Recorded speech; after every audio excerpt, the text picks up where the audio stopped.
नमस्कार, आप देख रहे हैं पीएन न्यूज।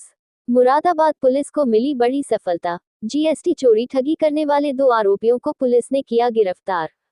आपको बता दें, जनपद मुरादाबाद में एसएसपी सतपाल अंतिल के निर्देशन में एसपी क्राइम सुभाष चंद्र गंगवार ने पुलिस लाइन सभागार में शनिवार को CO Katghar Varun, sale tax addition commissioner Ashok Kumar और सेल टैक्स एडिशनल आर.ए. सेठ के साथ जीएसटी चोरी का खुलासा करते हुए प्रेस वार्ता की, जिसमें बताया गया कि फर्जी बिल ट्रेडिंग और बोनस फर्मों के माध्यम से करोड़ों रुपए की जीएसटी चोरी करने वाले अंतरजनपदीय गैंग का पुलिस ने पर्दाफाश कर भारी मात्रा में इलेक्ट्रॉनिक साक्ष्य के साथ 2 आरोपियों को गिरफ्तार किया है। इसमें मोहम्मद इखलाक मलिक पुत्र मेहरबान निवासी शास्त्री नगर जनपद मेरठ, इफ्तिखार आलम उर्फ दानिश कबाड़ी पुत्र आफ्ताब आलम निवासी चमकनी गलीपुरा जनपद शाहजहांपुर हैं। पुलिस की पूछताछ में मुख्य आरोपी इखलाक ने बताया कि 2022 में उसका टायर और वॉशिंग का कारोबार घाटे में चलने के कारण वह आर्थिक संकट में था।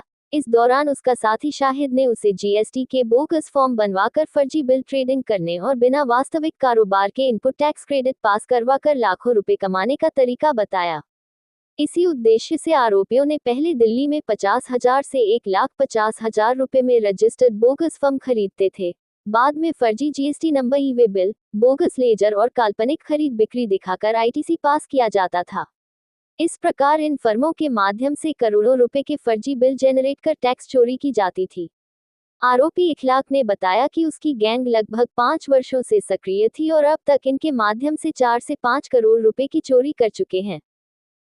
ये बोगस फर्म बनाकर फर्जी बिलों पे जीएसटी कर चोरी के संबंध में जीएसटी डिपार्टमेंट की तरफ से कई अभियोग पंजीकृत कराए गए थे। उसमें एसआईटी का गठन हुआ है और उस एसआईटी को आज बड़ी सफलता मिली है। 2 अभियोग जो हमारे थे 838 और 839 जो सिविल लाइन्स में इसी वर्ष दर्ज किए गए हैं। उसमें 2 अभियुक्त हम लोग के द्वारा गिरफ्तार किए गए। इसमें मोहम्मद इखलाक मलिक है, ये मेरठ का रहने वाला है। एक दानिश कबाड़ी है, वो रहने वाला शाहजहांपुर का है। और इन दोनों को गिरफ्तार किया गया है और इसमें जब पूछताछ की गई तो पता चला है ये इखलाक जो मोहम्मद इखलाक है मेरठ का रहने वाला है। ये पहले बिल बैलेंसिंग का काम करता था और उसकी एक मुलाकात शाहिद से होती है। तो शाहिद ने कहा कि देखो ऐसा है कि फर्जी बिल कर जो बोगस फर्में हैं उसमें हम लोग फर्जी बिल बना के एक अच्छा पैसा कमा सकते हैं। तो इसी वजह से वो करीब 2 साल से इस धंधे में शामिल हो गया और शाहिद के साथ में 5-6 लोग और हैं जो कि सफ़ेदपोश लोग हैं। उन्होंने मिलके ये काम किया है। ये तो एक मोरा है केवल, ये फर्जी फर्में बनती हैं दिल्ली में और वो चाहे वो यूपी की हों चाहे अदर स्टेट की हों, तो ये लोग खरीद लेते हैं। अगर यूपी की फर्म खरीदना है तो उसको 50,000 से 60,000 70,000 में, अगर दूसरे स्टेट की खरीदनी है तो वो लगभग 1.5 लाख में इनको फर्म मिल जाती है। फिर ये फर्जी पे बिल, ई वे बिल जारी करते हैं और वो जाके दूसरी जगह माल उतरता है, नहीं भी उतरता है और फिर इस तरह से वो आईटीसी का क्लेम लेते हुए जो राजस्व की बहुत बड़ी हानि कर रहे हैं। इनमें आज गिरफ्तारी की गई है और इसके पास से हम लोग को मोबाइल फ़ोन, एटीएम और डायरी वगैरह मिली है, जिसमें काफ़ी अच्छा उसमें पूरा डॉक्यूमेंटेशन है और पुलिस इसमें बाकी लोग की तलाश में है। जल्दी इसमें बाकी भी गिरफ्तारी सुनिश्चित की जाएगी। मुरादाबाद जीएसटी विभाग द्वारा एक लोहे की गाड़ी विक्रय पकड़ी गई थी और इन अब तक जो जांच में आया कितने रुपए का चूना ये राज्य सरकार को कर के रूप में लगा चुके हैं।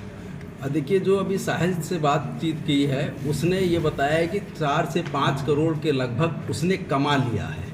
अब ये केवल इस एक मुलजिम का कहना है, बाकी जो पूरी और टीम है उसमें ये भी हो सकता है कि शाहिद जैसे बहुत से लोग हैं जो कि और दूसरी फर्में खरीद के और अलग तरीके से कर रहे हैं। तो ये तो केवल एक बंदे के जो हम लोग पकड़े हैं उससे ये निकल के आया है। अब इसमें जो चोरी का जहाँ तक सवाल है तो वो मुझे लगता है कि 1000 करोड़ के लगभग तो होगी, क्योंकि अगर हम लोग इसमें मिक्सिंग कर लेंगे तो लेकिन ये सब बाकी जो लोग गिरफ्तार होंगे उसी में हम लोग को पता चल पाएगा। मुख्य आरोपी जो है AK एंटरप्राइजेज अंकित कुमार थे, उनसे क्या लिंक है इनका? देखिए, मैंने ये बताया कि फर्जी फर्में बनती हैं ऐसा है कि दिल्ली में बहुत से ऐसे लोग होते हैं जिनको नौकरी पानी है या लोन लेना है, उस ऐप के माध्यम से वो लोग जो अननोन व्यक्ति होते हैं उनके आधार कार्ड पैन कार्ड ले लेते हैं और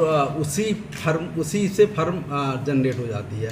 उस फर्म जनरेट होने के लिए उन्हें OTP की ज़रूरत पड़ती है, क्योंकि वो जो लोग ये अंकित हैं या सौरभ हैं, ये दोनों ही व्यक्ति की अपनी फर्म नहीं है। इन्होंने कहीं ना कहीं नौकरी के लिए या किसी काम के लिए या लोन के लिए अप्लाई किया था और उसी के आधार पर जो लोग बैठे हुए हैं उन्होंने ये फर्जी फर्म बना ली।